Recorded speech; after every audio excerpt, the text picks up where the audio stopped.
On behalf of AmWestEntertainment.com and AmWager.com, I'm Joe Christopher. Week 2 of the Dubai World Cup Carnival. I'm joined as always by the incomparable Mr. Dubai himself, Pat Cummings, who right now is sitting in a room somewhere joining me via video. But shortly, Pat, you're going to be on a plane to none other than Maidan itself. Yeah, be there for the next 2 nights of the Carnival. Should be a very exciting trip as always. Back for the World Cup in March, all things being equal. And look, we're into the second night of the Carnival, and maybe a look into the future as the 3-year-olds kind of take center stage on Thursday. It should be a great night. Yeah, we're going to talk all about Thursday's program in just a couple of moments. But first, where you can find additional information outside of this video, AmWestEntertainment.com. Download the Dubai World Cup Carnival Comprehensive, courtesy of Pat Cummings, and DubaiRaceNight.com. Free pass performances, track stats, Pat Cummings analysis and selections in greater detail, and live video on race days as well. Now, Pat, this Thursday, January 16th, earlier post time for our purposes, 9:30 a.m. Eastern Time. 6 thoroughbred races. They're all relevant and they're all very good, including the feature. Yeah, the $150,000 Dubai Stakes. This will be a listed event, and it's basically a rerun of last year's Dubai Golden Shaheen. The 5 of the first 6 finishers home in that race are all coming back, and it will be a fascinating race to both bet and analyze, and that'll be coming up here in the program in just a little bit. Yeah, that comes up as race number 6 as you race 5. Race 5 out of 6. Now, Pat, some exciting announcements before we get into the meat and potatoes of the program. Courtesy of AmWestEntertainment.com, a couple of new partnerships with Timeform US and also Horse Racing Nation. Now, TimeformUS.com, they are infiltrating the U.S. market for past performances, and they're going to give away free made-on past performances through Super Saturday. Now, Timeform US past performances contain expanded data for foreign runners and speed figures that are all on the same scale. They're perfect for meets that attract shippers from around the world. Timeform US past performances are built for the modern horse player. They make playing the races faster, easier, and more fun, and they even look great on your iPad or other tablet. Now, you can utilize those Timeform US past performances to play in the Derby Wars contest, courtesy of Horse Racing Nation, a free $150 Dubai contest and additional games weekly at DerbyWars.com, a $250 game, a $100 game, and you can even play head-to-head against other Dubai racing fans. It's a great way to follow the races. You can chat with other players and find out who they like race to race, so you can cash more tickets on the Dubai races as well. HorseRacingNation.com. You can follow Horse Racing Nation on Facebook and follow them on Twitter at HR_Nation. That's Twitter at HR_Nation for great racing information from around the world. Now, Pat, great new partnerships, loads of information, loads of fun, and the social aspect of horse racing via these contests and Derby Wars. Absolutely, Joe. Tens of thousands of fans really from around the world on Horse Racing Nation. And I know I registered there years ago and actually uploaded and had the wiki for a bunch of Dubai racing information on there. And no, that's phenomenal. And really the Timeform information is really known the world over. And it's actually a bit of a way to normalize some of the international data that's out there. So when you have European shippers, the American horses that'll go over later on for the Carnival, or rather for the World Cup, I think it's trying to bring everything into a more of a holistic single unit, and it's great to have Timeform on board for it. Most definitely. Racing's all about opinions. Not everyone has the same one, and that's what makes it great and bettable, which ultimately is the goal of horse racing and wagering. Pat, week 1 of the Dubai World Cup Carnival did not disappoint. I want to talk first about round 1 of the Maktoum Challenge, a strangely run race, and it was won by a filly, surprisingly enough to most observers. Yeah, I'll tell you, she was the favorite for a long way in the American betting, Joe, and that really had me surprised. She took a lot of money, which I thought was kind of interesting. Granted, Sharuk, who is the eventual winner here in the white cap, was a winner against fillies last year, but She runs a really phenomenal race, and it was set up by a very fast pace. The race was just off of the course record set by Sky Surfers back in 2011, and they ran more than a second faster than the Carnival par through the first 1,200 meters of the race. It was very fast, and really probably the most impressive performance was the second place finisher, Empire Storm, who did all that running on the front end and still stayed on for second. Look, they say Sharuk's going to go on here to the Maktoum Challenge round 2. I think that's going to be a much tougher race than this one was. So I think she might be in for a little bit of trouble. But hey, she beat the boys and she got herself on the board in open company in the Group 2, and it does certainly count for something. Any other observations and or surprises to you from week 1 of the Carnival? Well, look, if you had given me odds that Charlie Appleby's first 2 winners at the Carnival would wear white and green silks, I'd have put anything on it that was not going to be the case. I would have figured they'd have been blue. They weren't. The new trainer for Godolphin, Charlie Appleby, 2 winners on the night, and Mike DeCock had 2 winners. Both of those were with horses who had been in Dubai all season, all summer. They were not ship-ins. But I think it did surprise that camp a little bit, so those got off to a good start. And then we had a win from Busker in the 3rd race of the night, which was a bit of an upset, really a big upset in terms of the exacta with Leali Al Andalus, a long shot who was 2nd. Really put some boxcar payouts up there. But he proved a point, and that is you can save ground, you can angle out at the top of the stretch, you can run on. He did that. He saved a lot of ground, and a lot of horses who ended up covering extra ground. Clon Brûlé was one of them. El Estrendoso, who was, I know, a horse you would fancy, Joe. Look, that's going to hurt them covering that extra ground. And in a race, it was pretty wide open. Remember, ground saving is helpful, and we'll have those track as tips as the Carnival goes along. I got a horse from that race that I'm looking very forward to seeing running back. More on that when that actually happens. But Pat, let's get into week 2 of the Carnival. As I mentioned, post time 9:30 a.m. Eastern Time, the opener, the Dubai Duty Free Tennis Championships. And it's time to serve and volley with Pat Cummings, who works those end lines as well as anyone I know. Pat, 2,200 meters, 11 furlongs on Tapeta, and you've tabbed Caddo Mountain as a 2-1 morning line favorite. More on him in just a moment, but first you have a video spotlight featuring Ralston Road. Yeah, Ralston Road was winner locally here in one of the conditions races that were preps for the Carnival, kind of bringing out some of the higher rated horses. And Ralston Road on the inside here in the black colors with the yellow sleeves of Jimmy Long's Thistle Blood stock.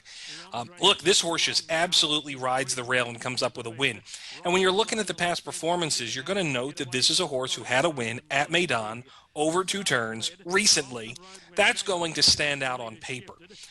I question whether it is all that meaningful in the long run. Ralston Road had what we could really define as an absolutely stone-cold perfect trip. A pocket trip, Pat. Pocket. And then Izaj at the top of the stretch comes just off the rail enough and gives Tago Shea a perfect lane through. Well, guess what? That's not going to happen on Thursday. And it actually converts into the track stat of the day. What we have here is that from this race, the winner, Ralston Road, covered the shortest trip, and the second place finisher, Izaj, covered the second shortest trip. It was a good field. This one might actually be a little lower in quality, but I don't think Ralston Road gets that trip. He's drawn in gate 11 today in this field of 12. I don't think that the rail opens up or the pace sets up for Ralston Road like it did last time. What about, Pat, a horse like Ha'afa Guinea, a turf horse by trade, but 1-for-1 on the all-weather. William Buick rides for Godolphin trainer Saeed Bensour. Should be fit and ready to fire off the 4-month freshening. I kind of fancy this one a little bit. I believe at 9-2 in your morning line. Yeah, new to the barn, was with Clive Cox. Always have to be aware of these new Godolphin purchases for the Carnival. Horses who've had success over the all-weather, they pretty much don't buy them and bring them to Dubai unless they've had success over the all-weather. So they saw that. They liked what they saw. I certainly give Ha'afa Guinea a chance. I actually made the horse my second choice, but I don't think you can avoid number 8, Caddo Mountain.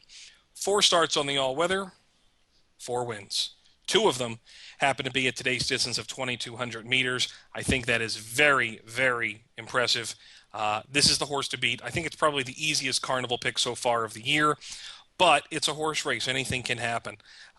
So that's where I think a Ha'afa Guinea and a Ralston Road come into it, even number 10, Saxo Jack. All that being said, Caddo Mountain, the Am Wager best bet of the day in the first race, 9:30 a.m. U.S. Eastern Time on Thursday. Guinea trials are on tap next. Races 2 and 3, Pat, both at 7 furlongs. Race 2 for the girls, race 3 for the boys. In the filly race, Pat, it doesn't look like the apple will fall too far from the tree, or in likely this case, the winner's circle. We've got Autumn Lily, Wedding Ring, two favorites, both trained by the aforementioned Charlie Appleby, who won 2 races on night 1 of the Carnival. Yeah, so the barn came out steaming. We expected that it wasn't going to take long. Maybe surprised a little bit by the horses who did it. But look, these two I think are standouts in this race. Mike DeCock brings two fillies in here, numbers 1 and 2, Magruma and Magrora. Good luck to Terry Spargo keeping them straight. But Wedding Ring to me is probably slightly better than Autumn Lily. Some of her best wins have come in some slightly restricted company, so I think that's a bit of a concern. I still think she's best in this race. I think this is a race where the Godolphin fillies really do kind of stand out above the class, and I have to give one mention for number 5, Letter from America, who was a maiden winner last time. And Joe, I know you occasionally a bit of a bloodstock guy. This filly is by Ghost Zapper, bred in America. She's going to get on the Tapeta for the first time, having won on the grass, and she will get blinkers back on for the second time in her career. I think she's going to show some speed, and I think she might be the one to catch, but I went with Wedding Ring in the 1,000 guineas trial. I think it's important too, Pat. We watched these horses in the paddock and the parade ring and coming over, and I saw quite a few horses that looked really good in the parade ring go on out to the racetrack and get a little bit warm. So outside of the handicapping, pay attention to these things, and we'll be tweeting during the course of the programs as well, trying to give you some up-to-date information. But I think how the horses look in the flesh and how they act on the racetrack before the race is very important, particularly with these horses coming in off of layoffs. We're going to move now to race number 3, which is the Guineas Trial for the boys, Pat. A tough race. The horse Emirates Flyer for Godolphin, your lukewarm 7-2 morning line favorite. Mike DeCock has 2 horses entered. Full Combat, who looks better suited to me for more distance, and Journeyman, who is by Trippy, should love the 7 furlong trip, and he's shown some raw talent in just 2 lifetime starts. Raw's a good word for him, Joe, and the word I've been hearing is that he really is quite juvenile in his behavior, maybe a little studdish, so to speak. He just his mind isn't always focused on what he's doing, but that could change when he gets in the race. One of the trip comments in his last run in South Africa was that he really was green, but seemed to be kind of picking things up as he went along. Look, here's the thing. In this race, in the past, when Godolphin has had runners and decent runners, they tend to be fairly unexposed. And by unexposed, we mean they haven't done a lot. That they're progressive, that they're starting to round into form. And the thing that caught me off guard here is that number 7, Emirates Flyer, number 8, Figure of Speech, and number 13, Safety Check, all trained by the Godolphin trainers, Said Bin Suror and Charlie Appleby. These 3 horses have made a combined 23 starts. That's averaging almost 7.5 starts for each of them in their career. It's a little bit much. Figure of Speech and Safety Check definitely kind of, I think, on the higher end of that scale. It is a little concerning to me that they are as exposed as they are on their past form. And Emirates Flyer has been a bridesmaid a few too many times, maybe. So I really couldn't make a big case for either of them, or in all 3 of them. I sided with Journeyman. Progeny from Trippy, according to the Briss Sire stats, he was rated an A+ last year, which indicates that Progeny are winning roughly around the 20% mark in their all-weather starts. We don't see many sons of Trippy try the all-weather in Dubai. I don't think we ever have, maybe 1 or 2. He used to be in America, now is a South African-based stallion.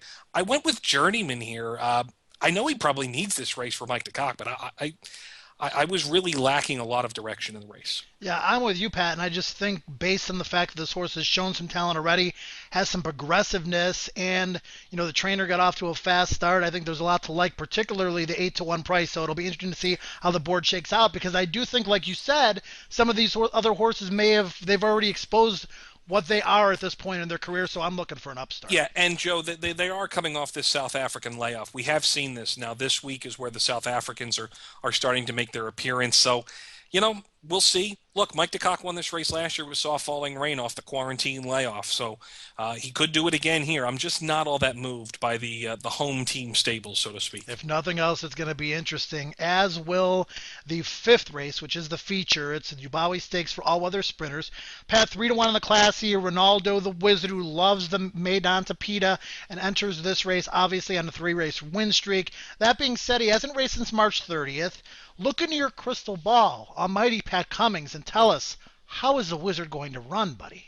The Wizard. The Wizard. Nobody beats the Wiz, right?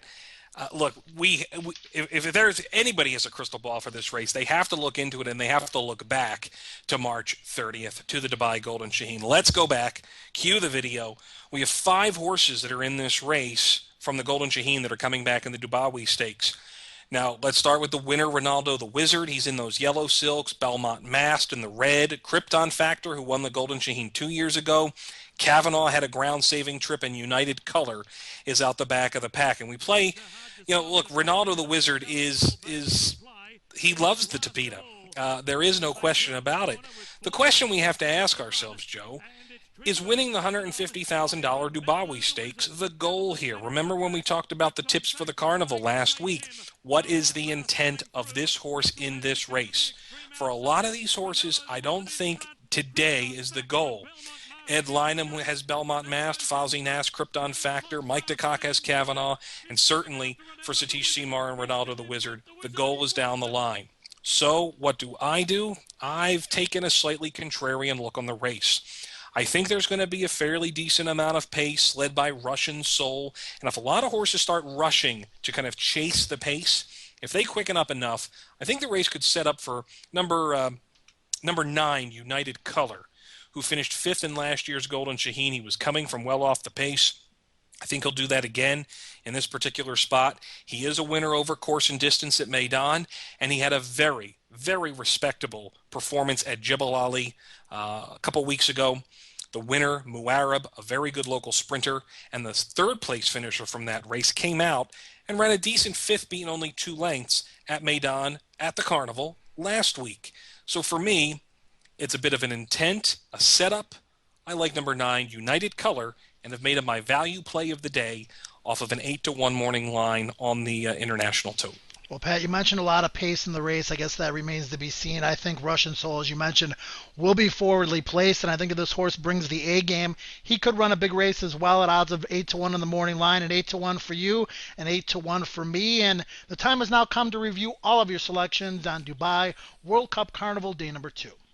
Yeah, so like we said, Catamountain's the best bet of the day out of the first race. I went with Wedding Ring and Journeyman in the Guineas Trials, but a little more solid on Wedding Ring than I am on Journeyman. I think race 3 is a real bit of a minefield. You want to talk about a tough race? How about the 4th race? How many times? Tell the viewers, how many different morning lines did you make for the 4th race? 6, I think. I stopped sending them after a while. Look, 11 of the 12 horses can win this race. It's a phenomenally well-balanced handicap field. If you have any opinion, back it, and you will probably be rewarded. I sided with number 11, Tha'ir. I think he'll be close to the pace in a race that maybe lacks some. So I went with 11 Tha'ir, and then United Color.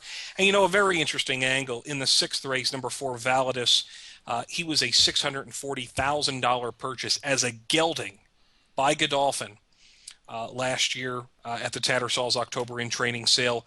He has some back class on the all-weather. They spent a lot of money for a gelding, and I'm backing Validus in the last. All right, well, here are my spot plays kind of sprinkled throughout this video as we discuss those particular races. Half a Guinea in race number 1 at 9-2. Journeyman for Mike DeCock, also agreeing with Pat Cummings there in race number 3. And in race number 5, the featured race, I'm going to go with the speedy sprinter Russian Soul on the Tapeta at odds of 8-1. Pat, Bankroll Challenge, we instituted it for the first time last week. We won't dwell on the results. This is a new week. Week number 2, we've had our prep race. I'm going to go with the 3 horses that I mentioned as my spot plays in a win and place wagering format. 10-30 on Half a Guinea, 10-20 on Journeyman and Russian Soul, both of whom will offer better prices than my first bankroll selection. What do you got, buddy? Yeah, I went with 20 to win and 40 to place on United Color, who I think almost regardless of what happens in the market, he's going to be a decent price. And then in the sixth race, the rest 40 to win on Validus. I don't know where the market's going to go in this race and how people are going to necessarily look at it. So I think Validus could retain a bit of that 4-1 morning line value, and he is my pick in the last. All right, and don't forget you can follow Pat and I on Twitter. Pat Cummings at Dubai Race Night and Trackus Racing. Myself at Joey Decay Racing. I'll take another shot at those parade ring observations, and also when the horses go out onto the racetrack race by race for Dubai World Cup Carnival week number 2. Pat Cummings, any final thoughts on this racing program before you get on a plane and head to the desert yourself? No, I just got to find my way to the private jet terminal, and we should be good. No, it's going to be a phenomenal trip, and look forward to seeing everybody, and lots of updates throughout the course of the week and the weekend, and definitely all over Twitter. Have fun and behave yourself. Thanks, Joe. That's the piece of advice I have for Pat Cummings. For all of you in Videoland, enjoy Dubai World Cup Carnival week number 2. We'll see you next week.